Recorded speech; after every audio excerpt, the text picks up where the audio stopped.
John, sourd et aveugle. J'ai compris que ma puissance supérieure veillait sur moi, et mon rétablissement s'est épanoui.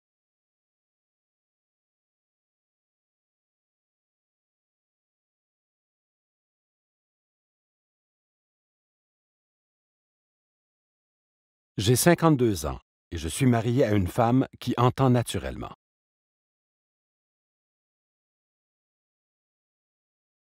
Ma vue est mauvaise et j'ai des implants cochléaires.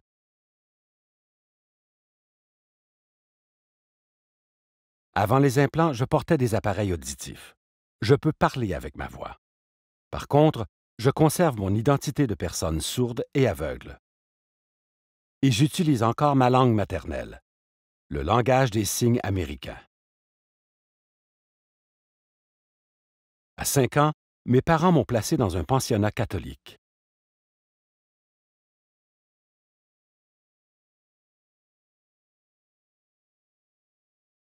Les jours fériés et durant les fêtes, je retournais à la maison et j'observais ma famille et mes parents qui buvaient de l'alcool.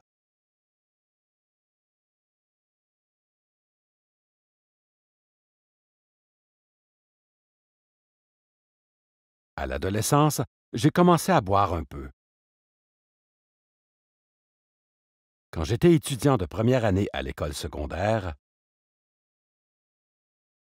je suis allé avec des amis sourds à une soirée qui avait lieu en forêt et où l'on servait de l'alcool.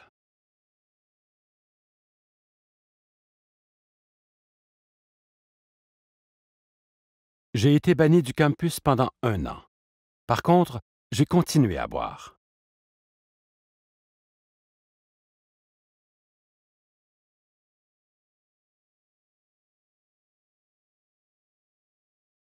Après le secondaire, j'ai travaillé pour la Société d'aménagement paysager de mon père.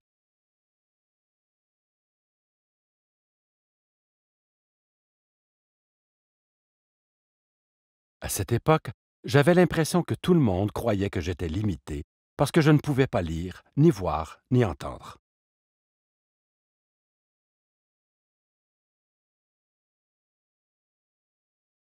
Je ne pouvais pas m'exprimer correctement. Je me sentais coincé.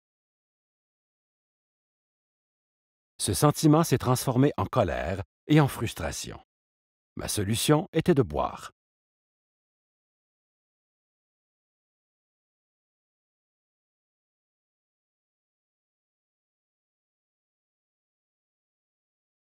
Ensuite, j'ai épousé ma première femme.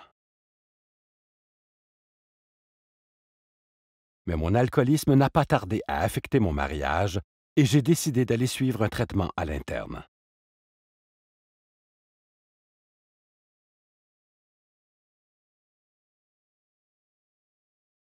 Après avoir reçu mon congé, je n'ai pas bu pendant 2 mois, puis j'ai rechuté.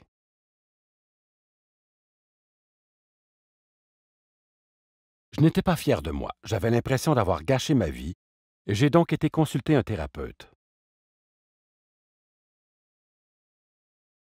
Après quelques séances, j'ai pensé que tout allait bien.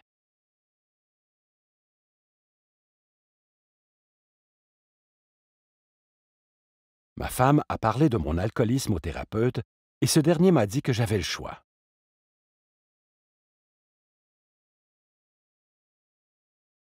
Continuer de boire et puis mourir, ou cesser de boire.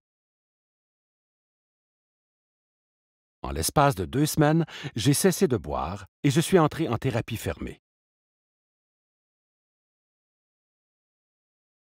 J'ai suivi un programme de 3 semaines dans ce centre de traitement. On m'a renseigné sur l'alcoolisme et sur ce que c'est que d'être alcoolique.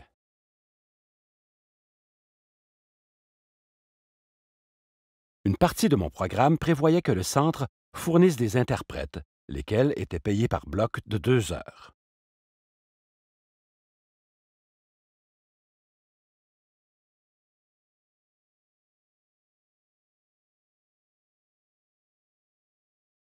Ainsi, je ne pouvais pas assister à toutes les séances de rétablissement.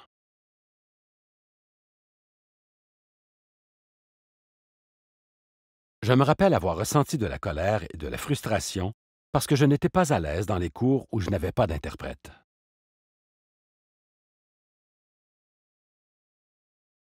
Par conséquent, j'ai raté beaucoup de séances.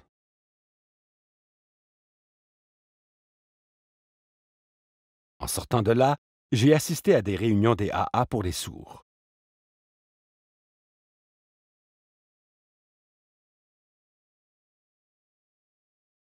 Les réunions ont cessé parce que trop peu de personnes s'y présentaient.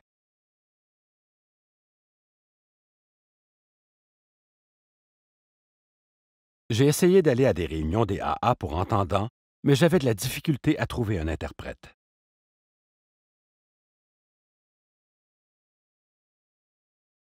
2 mois plus tard, j'étais à des noces avec ma femme et je l'ai vu boire. De retour à la maison, j'ai rechuté.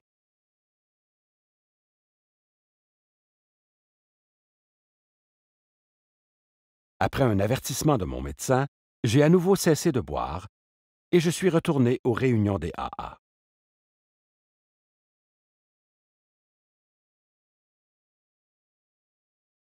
Je ne pouvais aller qu'aux réunions des AA pour entendants et sans l'aide d'un interprète.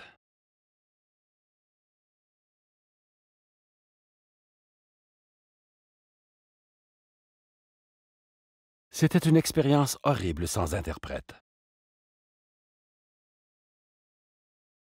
Parfois, j'utilisais un système MF, une aide de suppléance à l'audition, qui utilise le signal radio pour transmettre des sons amplifiés.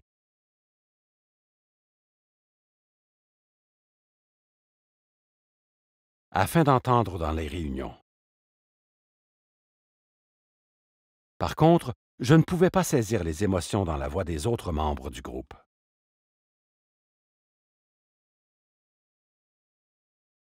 J'avais besoin d'un interprète, mais le groupe n'avait pas assez d'argent. Je me suis adressé à une université locale et j'y ai trouvé un étudiant interprète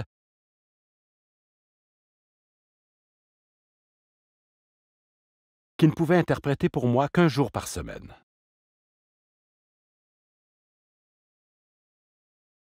Après mon divorce et le décès de mon père, je suis retourné en ville.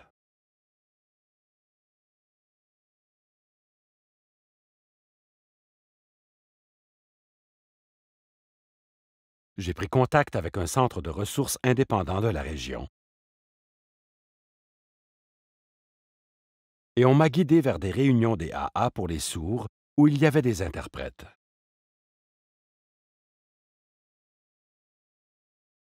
Avec un interprète, je me sentais plus à l'aise pour socialiser dans le mouvement.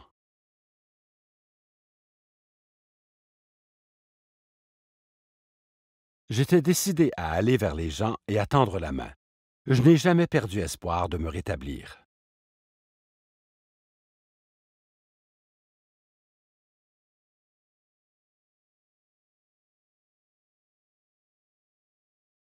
Finalement, certains membres entendants des AA sont devenus mes amis et l'un d'eux est devenu mon parrain.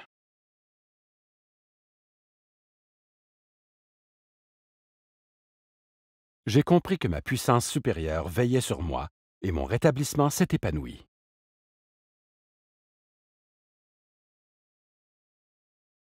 J'ai subi 2 chirurgies d'implantation cochléaire. Avec l'aide de mon système MF, j'entends les voix du rétablissement dans les réunions.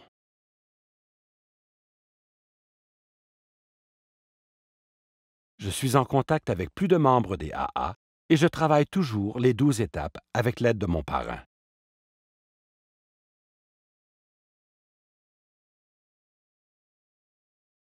J'ai encore recours à des interprètes et je parraine d'autres membres sourds.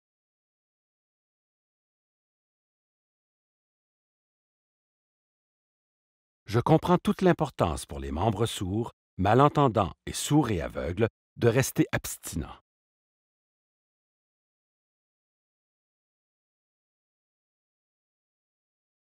Car ils risquent davantage d'avoir des rechutes s'ils n'ont pas d'interprète.